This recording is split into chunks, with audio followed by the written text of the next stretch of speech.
નમસ્કાર, આપ જોઈ રહ્યા છો ગ્રોથ નાવ ન્યૂઝ ને હું છું આપની સાથે કિંજલ। સમાચારની શરૂઆત કરીએ તો કોંગ્રેસ દ્વારા નીટ મુદ્દે સરકાર સામે હલ્લાબોલ કરવામાં આવ્યો છે। જ્યાં વલસાડમાં કોંગ્રેસ દ્વારા પત્રકાર પરિષદનું આયોજન કરવામાં આવ્યું હતું। નીટ પરીક્ષામાં કથિત ગેરરીતિઓને લઈને ગંભીર સવાલો ઊભા થયા છે। જ્યાં વિદ્યાર્થીઓના ભવિષ્ય સાથે ચેડા કોઈ પણ કિંમતે સહન નહીં કરવામાં આવે તેવું કહેવામાં આવ્યું। સમગ્ર મામલાની નિષ્પક્ષ અને પારદર્શક તપાસની ઉગ્ર માંગ ઉઠી। જ્યાં પરીક્ષા પ્રણાલીમાં પારદર્શિતા અને જવાબદારો સામે કડક કાર્યવાહીની માંગણી કરવામાં આવી છે। જ્યાં કોંગ્રેસે છાત્રો કી ગુંજ અભિયાન શરૂ કર્યું છે। વિદ્યાર્થીઓના હક માટે રસ્તાઓથી લઈને સદન સુધી લડત લડીશું તેવું કોંગ્રેસ દ્વારા કહેવામાં આવ્યું છે। તો વિદ્યાર્થીઓના હક માટે રસ્તાથી લઈને સદન સુધી લડશું। જ્યાં નીટ મુદ્દે કોંગ્રેસ દ્વારા સરકાર સામે હલ્લાબોલ કરવામાં આવ્યો છે। વલસાડ ખાતે કોંગ્રેસ દ્વારા પત્રકાર પરિષદનું આયોજન કરવામાં આવ્યું હતું। જ્યાં પત્રકાર પરિષદમાં તેમના દ્વારા નીટ પરીક્ષામાં કથિત ગેરરીતિઓને લઈને ગંભીર સવાલો પણ ઉઠાવવામાં આવ્યા હતા। વિદ્યાર્થીઓના ભવિષ્ય સાથે ચેડા કોઈ પણ કિંમતે સહન નહીં કરવામાં આવે। જ્યાં સમગ્ર મામલાની નિષ્પક્ષ અને પારદર્શક તપાસની ઉગ્ર માંગ ઉઠી છે।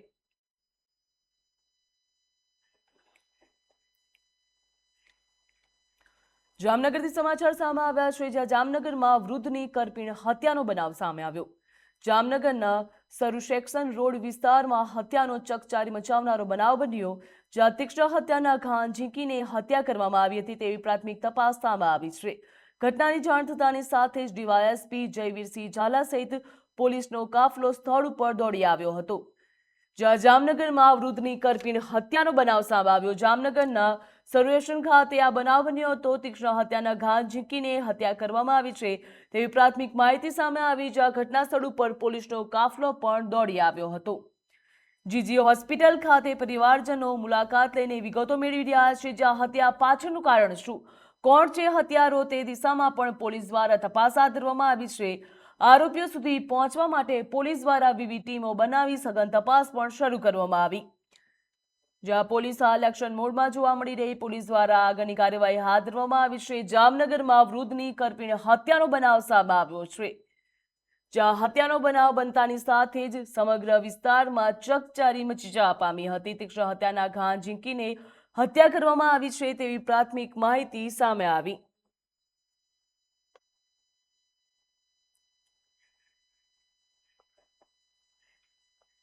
આગળ સમાચારમાં વાત કરીએ તો સુરતથી સમાચાર સામે આવ્યા। જ્યાં સુરત રેલવે તંત્ર હાલ એક્શન મોડ ઉપર જોવા મળી રહ્યું। અમદાવાદ મુંબઈ સેન્ટ્રલ તેજસ એક્સપ્રેસમાં ભોજનની ગુણવત્તા ઉપર ગંભીર સવાલો ઊભા થયા છે। જ્યાં મુસાફરે ઓર્ડર કરેલા વેજ બિરયાનીમાંથી મરેલી માખી નીકળી હતી। તો ઘટનાના પગલે સુરત રેલવે તંત્ર તાત્કાલિક કાર્યવાહી હાથ ધરી। જ્યાં કેટરિંગ કોન્ટ્રાક્ટરને 1 લાખ રૂપિયાનો દંડ ફટકારવામાં આવ્યો છે। કેટરિંગનું લાયસન્સ ટર્મિનેટ કરવાની પણ નોટિસ આપવામાં આવી। જ્યાં લાયસન્સ રદ કેમ ન કરવું તે અંગે શોકોઝ નોટિસ પણ ફટકારાઈ છે। તો મુસાફરોના આરોગ્ય સાથે બેદરકારીના મામલે રેલવે તંત્ર હાલ કડક વલણ પણ અપનાવી રહ્યું। કેટરિંગના કોન્ટ્રાક્ટરને રૂપિયા 1 લાખનો દંડ કરવામાં આવ્યો છે। જ્યાં મુસાફરોના આરોગ્ય સાથે બેદરકારી મામલે રેલવે તંત્ર હાલ કડક વલણ અપનાવી રહ્યું છે। મહત્વનું કહી શકાય, જ્યાં મુસાફરોના આરોગ્ય સાથે બેદરકારીના મામલે રેલવે એક્શન મોડ ઉપર જોવા મળી રહ્યું। જ્યાં રેલવે તંત્ર દ્વારા તમામ પ્રકારના પુરાવા સાથે શોકોઝ નોટિસ પણ ફટકારવામાં આવી છે। જ્યાં મુસાફરે ઓર્ડર કરેલી વેજ બિરયાનીમાંથી મરેલી માખી નીકળી હતી। તો ઘટનાના પગલે સુરત રેલવે તંત્ર દ્વારા તાત્કાલિક કાર્યવાહી પણ હાથ ધરવામાં આવી છે।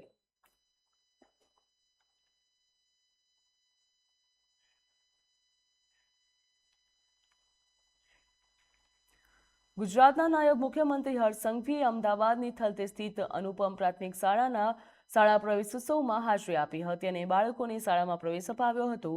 જ્યાં આ પ્રસંગે સંબોધનમાં નાયબ મુખ્યમંત્રી હર્ષ સંઘવીએ કહ્યું હતું કે આજનો દિવસ ખૂબ જ ખાસ છે। શાળા પ્રવેશ ઉત્સવ દ્વારા ઘણા બાળકો તેમના જીવનનો એક નવો અધ્યાય શરૂ કરી રહ્યા છે, તો ઘણા લોકો માટે તે બીજો જન્મ જેવું લાગી રહ્યું છે।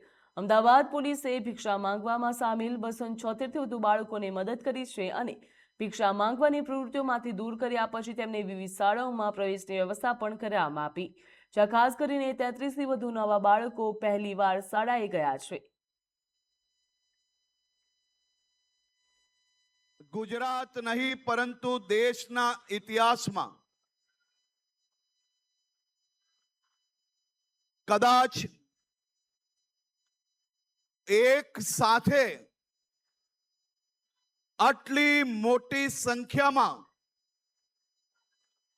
બાળકોને ભિક્ષાવૃત્તિથી આઝાદ કરાવીને એમનું ઉજ્જવલ ભવિષ્ય બનાવવા માટે શાળામાં પ્રવેશ અપાવતો સૌથી મોટો કાર્યક્રમ એટલે આજનો આ શાળા પ્રવેશ ઉત્સવ છે. આજનો આ કાર્યક્રમ એ મારા માટે કોઈ સરકારી કે રાજકીય કાર્યક્રમ નથી. આજનો આ કાર્યક્રમ એ મારા માટે વિશેષ રૂપે દિલથી જોડાયેલો કાર્યક્રમ છે. આજનો દિવસ એ અનેક પરિવારો માટે પોતાના બાળકોનો ભણતર માટેનો પહેલો દિવસ હશે, પરંતુ આજનો દિવસ અહીંયા બેઠેલા અનેક બાળકો માટે જન્મનો બીજો દિવસ હશે, એમના જીવનનો બીજો જન્મ હશે. અનેક બાળકો જેને ક્યારેય શાળાની બેગ કેવી હોય, પુસ્તક કેવી હોય કે પછી શાળામાં ઘંટડી કઈ રીતે વાગતી હોય ને એનો અવાજ જ નથી સાંભળ્યો, એમને હંમેશા સિગ્નલ ઉપર પોલીસની સિસોટી સાંભળી છે કે સિગ્નલ ખુલી અને સિગ્નલ બંધ થાય.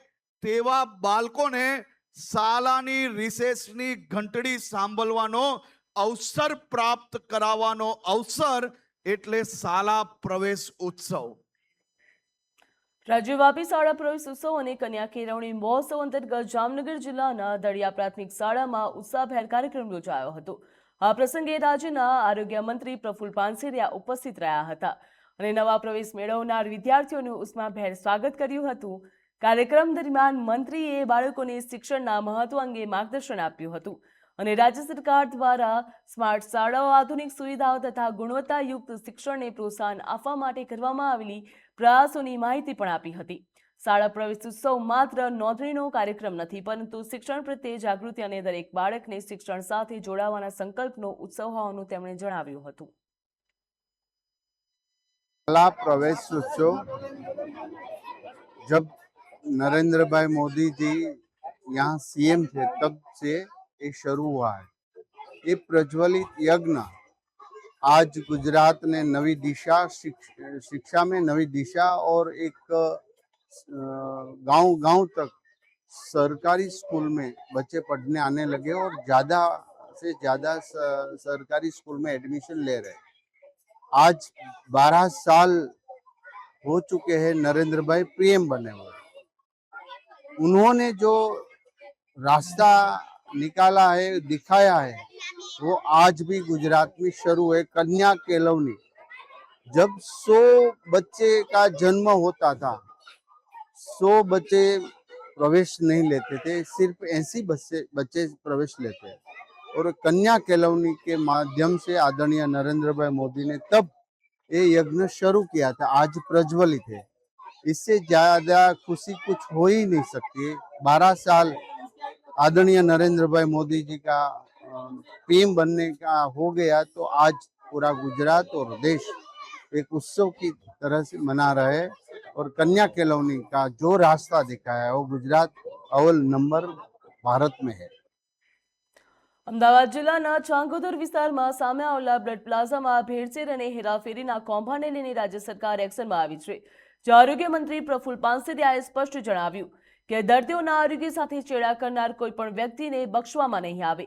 સમગ્ર મામલે પોલીસ અને તપાસ એજન્સીઓ દ્વારા સઘન તપાસ હાથ ધરવામાં આવી છે. જ્યાં મંત્રીએ જણાવ્યું છે કે બ્લડ પ્લાઝામાં જેવી જીવન રક્ષક સામગ્રીમાં ભેળસેળ કરવાની માનવતા વિરોધી પ્રવૃત્તિ છે અને સરકાર આ મામલે શૂન્ય સહનશીલતાથી નીતિ અપનાવી રહી છે. આ સાથે જ રાજ્યની બ્લડ બેંકો અને પ્લાઝામાં સેન્ટરો ઉપર વધુ કડક દેખરેખ રાખવા માટે સૂચનાઓ આપવામાં આવી. અમદાવાદમાં પ્લાઝમા ભેળસેળ માટે જે પોલીસ કાર્યવાહી કરી રહી છે. પોલીસને ખૂબ ખૂબ અભિનંદન આપીએ છીએ, કારણ કે 1 મહિના પહેલા અંદાજે જ્યારે અમદાવાદ એસઓજીને બાતમી મળે છે કે અહીંયા કોઈ શંકાસ્પદ પ્લાઝમા કે બ્લડનું વેપાર થઈ રહ્યો એવું એમને જાણવા મળે છે, અને તુરંત જ એમને અમારા ડ્રગ્સ વિભાગના અને central government of India central government દ્વારા બ્લડ બેંક વગેરેની મંજૂરી અને એમના અંડરમાં આવે છે, તો એ અધિકારીને પણ બોલાવ્યા હતા. ત્યારે આ પ્લાઝમા શંકાસ્પદને ફોરેન્સિક લેબમાં તપાસ માટે આપ્યું હતું. આજે 2 દિવસમાં એ રિપોર્ટ આવી ગયો છે, અને ખરેખર વાત સાચી ખરી છે કે પ્લાઝમામાં ભેળસેળ હતી.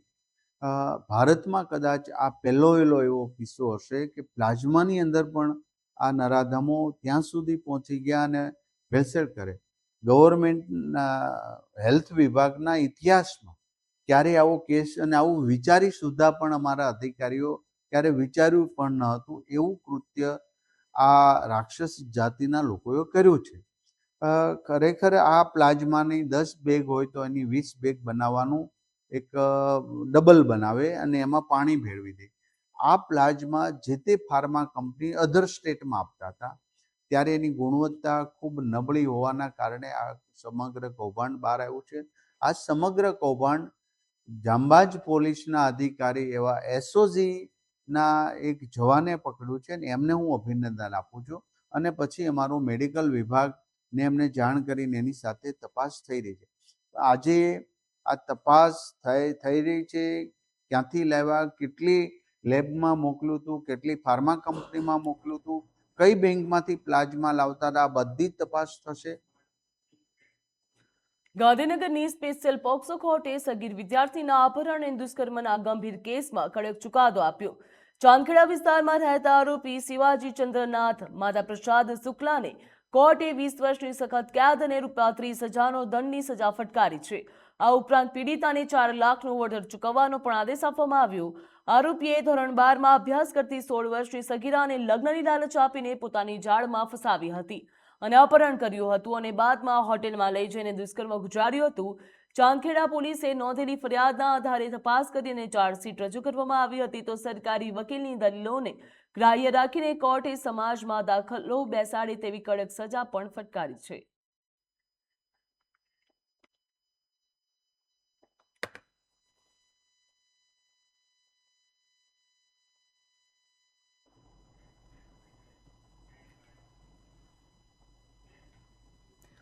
અમદાવાદ શહેરમાં ઓનલાઈન ગેમિંગ અને બેટિંગના વધતા જતા ગુનાઓ વચ્ચે નારણપુરા પોલીસને મહત્વની સફળતા મળી.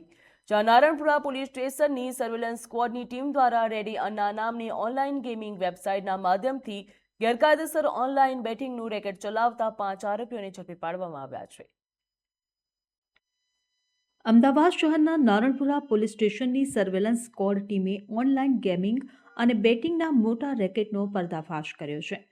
ટેકનિકલ એનાલિસિસ અને હ્યુમન ઇન્ટેલિજન્સના આધારે પોલીસે રેડી અન્ના નામની ઓનલાઈન ગેમિંગ વેબસાઇટ મારફતે ગેરકાયદેસર બેટિંગનું સંચાલન કરતા 5 આરોપીઓને ઝડપી પાડ્યા છે. આરોપીઓ ગ્રાહકોને ઓનલાઈન બેટિંગ માટે આઈડી ઓપન કરાવી ખોટા પ્રલોભનો આપી નાણાંની લેવડ દેવડ કરતા હતા. પોલીસ તપાસમાં સામે આવ્યું છે કે આરોપીઓ વિવિધ બેંક એકાઉન્ટ અને મ્યુલ એકાઉન્ટનો ઉપયોગ કરીને નાણાં ટ્રાન્સફર કરતા હતા અને સમગ્ર વ્યવહાર પર પોતાનો કંટ્રોલ રાખતા હતા. કાર્યવાહી દરમિયાન પોલીસે 17 mobile phone, 1 laptop, 1 router, 40 debit credit card, 20 sim card તેમજ અન્ય ઇલેક્ટ્રોનિક સાધનો કબજે કર્યા છે. તમામ આરોપીઓ મૂળ રાજસ્થાનના રહેવાસી હોવાનું સામે આવ્યું છે. હાલ પોલીસે વધુ તપાસ હાથ ધરી નેટવર્ક સાથે સંકળાયેલા અન્ય લોકો સુધી પહોંચવાના પ્રયાસો શરૂ કર્યા છે. ગઈકાલે થાણા ઇન્ચાર્જ સક્સેના અને ડિસ્ટાફના પીએસઆઈ શ્રી તરાલ એમની ટીમ મારફતે પોલીસ સ્ટેશન વિસ્તારમાં પેટ્રોલિંગમાં હતા. એ દરમિયાન ખાનગી રાહે એવી બાતમી મળી કે આદર્શનગરના વિસ્તારના કોઈ એક મકાનમાં 4-5 માણસો ભાડે રાખી મકાન અને ઓનલાઈન ગેમિંગ કે ઓનલાઈન જુગાર રમાડી રહેલા છે. બાતમી વેરીફાઈ કર્યા બાદ ડિસ્ટાફ પીએસઆઈ એયુ તરાલ અને સર્વેલન્સ સ્ક્વોડના અન્ય પોલીસ કર્મચારીઓ દ્વારા જગ્યા ઉપર રેડ કરવામાં આવી. જગ્યા ઉપરથી 5 આરોપીઓને પકડી લેવામાં આવેલા છે. તેમની પાસેથી એક લેપટોપ, એક રાઉટર, 40 અલગ અલગ બેંકના ડેબિટ કાર્ડ, 17 અલગ અલગ કંપનીના મોબાઈલ ફોન અને 20 જેટલા અલગ અલગ કંપનીના સિમ કાર્ડ બરામદ કરવામાં આવેલા છે. આરોપીઓના નામ સચિન બોકોલિયા જે મુખ્ય આરોપી છે, વિશાલ રેખારામ, સોનુ બડાલિયા, મુન્નારામ નવલ અને છોટુરામ નવલ, આમ 5 આરોપીઓને સ્થળ ઉપરથી ગિરફતાર કરવામાં આવેલા છે. પોલીસને મળેલી બાતમી અને ટેકનિકલ એનાલિસિસના આધારે તપાસ હાથ ધરવામાં આવી હતી. તપાસ દરમિયાન સામે આવ્યું કે આરોપીઓ ગ્રાહકોને ઓનલાઈન બેટિંગ માટે આઈડી બનાવી આપતા હતા અને વધુ નફાની લાલચ આપી તેમની પાસેથી નાણાં મેળવતા હતા. ત્યારબાદ આ નાણાં વિવિધ મ્યુલ બેંક એકાઉન્ટમાં ટ્રાન્સફર કરીને સમગ્ર નાણાકીય વ્યવહાર સંચાલિત કરવામાં આવતો હતો. બે જપ્ત કરાયેલ મુદ્દામાલ પરથી પોલીસને ઓનલાઈન બેટિંગ નેટવર્ક અંગે મહત્વની માહિતી મળવાની શક્યતા છે. પકડાયેલા 5 આરોપીઓ હાલ નારણપુરા વિસ્તારમાં રહેતા હતા, જ્યારે તેઓ મૂળ રાજસ્થાનના નાગોર અને દેગાના વિસ્તારના રહેવાસી હોવાનું સામે આવ્યું છે. ખાસ કરી પ્રાથમિક પૂછપરછમાં છેલ્લા 6 મહિનાથી આ જગ્યા ઉપર મકાન ભાડે રાખી આરોપીઓ ત્યાં રહી અને ઓનલાઈન જે એપ છે જેનું નામ રેડિયનના નામની વેબસાઇટનો ઉપયોગ કરી અલગ અલગ ગ્રાહકો સાથે ઓનલાઈન ગેમ માટે પોતે ફંડ ભેગું કરતા. જે પણ રકમ ઓનલાઈન ગેમમાંથી મળતી એ પોતે ખોલાવેલા અલગ અલગ વ્યક્તિઓના ખાતામાં જમા કરાવતા અને પછી એમાંથી મોટાભાગે કેશ વિથડ્રોલ કરતા એવી પ્રાથમિક હકીકત. પોલીસ હવે જપ્ત કરાયેલા મોબાઈલ ફોન, સિમ કાર્ડ અને બેંક એકાઉન્ટની વિગતોની તપાસ કરી રહી છે. સાથે જ આ રેકેટમાં અન્ય કોઈ વ્યક્તિ અથવા ગેંગ સંકળાયેલી છે કે કેમ તે દિશામાં પણ તપાસ આગળ વધારવામાં આવી રહી છે. નારણપુરા પોલીસની આ કાર્યવાહી ઓનલાઈન ગેમિંગ અને બેટિંગના ગેરકાયદેસર નેટવર્ક સામે મહત્વપૂર્ણ સફળતા માનવામાં આવી રહી છે. બ્યુરો રિપોર્ટ, ગ્રોથ નાઉ ન્યૂઝ. અમદાવાદમાં ડ્રગ્સ વિરુદ્ધ પોલીસને વધુ એક મોટી સફળતા મળી. એલસીબી ઝોન 7 અને વાસણા પોલીસની સંયુક્ત કાર્યવાહીના માધ્યમથી મધ્યપ્રદેશથી એમડી ડ્રગ્સની ડિલિવરી આપવામાં આવેલા એક પેડલરની ધરપકડ કરવામાં આવી. વાસણાની એક હોટલમાંથી ઝડપાયેલા આરોપી સાબિર ઝફર અહેમદ શેખ પાસેથી 194.780 ગ્રામ એમડી ડ્રગ્સ, રોકડ રકમ અને મોબાઈલ ફોન સહિત કુલ 5,84,000નો મુદ્દામાલ જપ્ત કરવામાં આવ્યો. જ્યાં તપાસમાં ખુલાસો થયો છે કે આરોપીને ડ્રગની ડિલિવરી બાદ માત્ર 5,000 રૂપિયા જ કમિશન મળવાનું હતું. પોલીસના જણાવ્યા મુજબ મંદેશ્વરના ઇમરાન અફઝલ ખાન પઠાણ સમગ્ર રેકેટનો મુખ્ય સૂત્રધાર છે, જેની શોધખોળ તેજ કરવામાં આવી. એનડીપીએસ એક્ટ હેઠળનો ગુનો દાખલ કરી કોર્ટમાં રજૂ કરતા 4 દિવસના રિમાન્ડ પણ મંજૂર કરવામાં આવ્યા છે. જે અમદાવાદને ડ્રગ્સ મુક્ત બનાવવામાં પોલીસનો અભ્યાસ સતત યથાવત રહ્યો છે. ડ્રગ્સ ફ્રી બનાવવા માટે અમદાવાદ પોલીસ કાર્યરત છે. એ અનુસંધાને એલસીબી ઝોન 7ને 22/6/2026ની બાતમી મળી હતી કે વાસણા પોલીસ સ્ટેશન વિસ્તારમાં એક હોટલમાં એક ઇસમ રોકાયેલા છે, જે એમડી ડ્રગ્સની ડિલિવરી કરવા માટે મધ્યપ્રદેશથી અહીંયા આવ્યા છે. અને એ અનુસંધાને વાસણા પોલીસ અને એલસીબી ઝોન 7ની ટીમે અહીંયા રેડ પાડી છે અને 2 સરકારી પંચોને રૂબરૂમાં ઝડપી કરતી દરમિયાન એને એક માદક પદાર્થ મેફેડ્રોન 194.780 ગ્રામ્સ એ મળ્યા છે અને એની સાથે 2,37,000 રોકડ મળ્યા છે અને એક મોબાઈલની પણ રિકવરી થયેલ છે, જે કરીને 5,84,380 રૂપિયાના મુદ્દામાલ રિકવર થયેલા છે. અને એ અનુસંધાને વાસણા પોલીસ સ્ટેશનમાં એનડીપીએસ એક્ટ 8C, 22C અને 29 મુજબ ગુના નોંધાયેલો છે. એ જો ઈસમ છે એના નામ સાબિર ઝફર અહેમદ શેખ છે. એની ઉંમર 36 વર્ષની છે. એ મંદસૌર મધ્યપ્રદેશ જિલ્લાના રહેવાસી છે અને મજૂરી કામ કરે છે. અને તે ત્યાંથી એના મિત્ર ઇમરાન અફઝલ ખાન પઠાણ, એના એ જો માસ્ટરમાઇન્ડ છે ઇમરાન પઠાણ, એના માદક પદાર્થ ડિલિવરી કરવા માટે અહીંયા આવ્યા હતા. એ ઇમરાન પઠાણ જો છે એ માસ્ટરમાઇન્ડ છે અને એ નીડ ટુ નો બેસિસ ઉપર જો એના ડિલિવરીવાળા હોય છે એને ઇન્ફોર્મેશન આપતા હતા.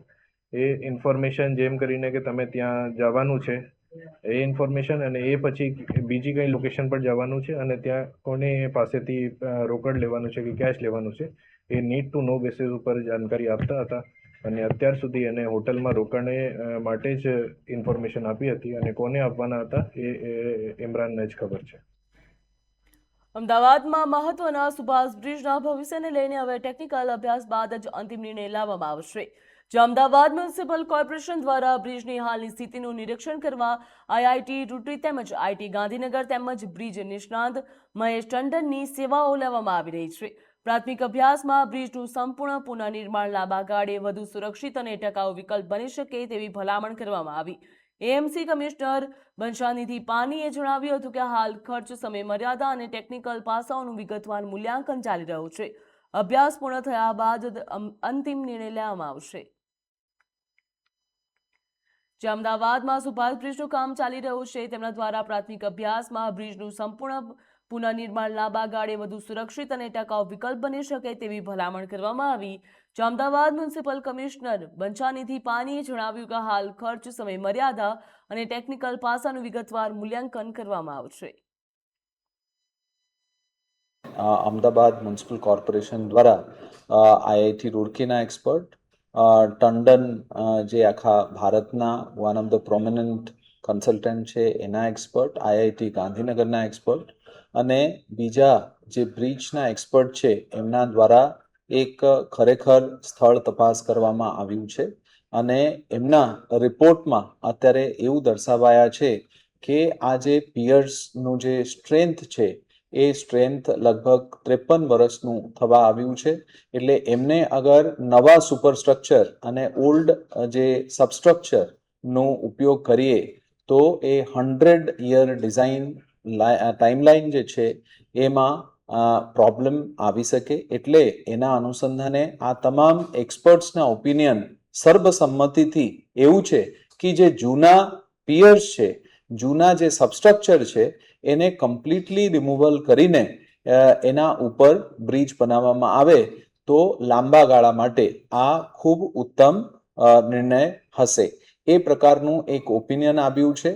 એ ઓપિનિયનના સંદર્ભે અત્યારે અમદાવાદ મ્યુનિસિપલ કોર્પોરેશન દ્વારા એનું જે કોસ્ટ ડિફરન્સ છે એને એનાલિસિસ કરવા માટે, એનું જે ટાઈમલાઈનનું ડિફરન્સ છે એનું એનાલિસિસ કરવા માટે અને એનું સંપૂર્ણ જે પ્રોજેક્ટ લાઈફ અને આરએનબી દ્વારા પણ એ નવા ડિઝાઇન ચેક કરીને કાર્યવાહી કરવા અંગે હાલમાં અમદાવાદ મ્યુનિસિપલ કોર્પોરેશન દ્વારા કાર્યવાહી હાથ ધરવામાં આવી રહ્યા છે. આગામી દિવસોમાં ઇમિડિયેટલી આ કામગીરી પૂર્ણ કરવામાં આવે એ Ahmedabad municipal corporation Subhash bridge જે છે એના ઉપર ખૂબ ઝડપથી કામ થાય એના માટે ત્વરિત કામ. હા, સમાચારમાં બસ આટલું જ. વધુ માહિતી અને સમાચાર માટે આપ જોતા રહો ગ્રોથ નાવ ન્યૂઝ. નમસ્કાર.